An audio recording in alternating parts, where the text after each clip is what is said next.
ജെഎസ്എസ് ഗൗരിയമ്മ രാജൻ ബാബു വിഭാഗങ്ങൾ ലയിച്ചു. ശാരീരിക അസ്വസ്ഥതകളെ തുടർന്ന് ഗൗരിയമ്മ ലയന സമ്മേളനത്തിൽ പങ്കെടുത്തില്ല. ആലപ്പുഴയിൽ നടന്ന ചടങ്ങിൽ ഇരു വിഭാഗങ്ങളിൽ നിന്നും നിരവധി പ്രവർത്തകർ പങ്കെടുത്തു. വേദി ആലപ്പുഴ ഐശ്വര്യ ഓഡിറ്റോറിയം. ശക്തി പ്രകടനത്തിന് ശേഷം മുദ്രാവാക്യത്തിന്റെ അകമ്പടിയോടെ പതാക ഉയർന്നു.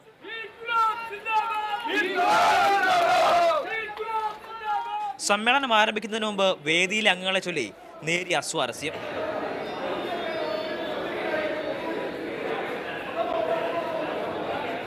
അഡ്വക്കേറ്റ് എൻ രാജൻ ബാബു ലയന പ്രഖ്യാപനം നടത്തി.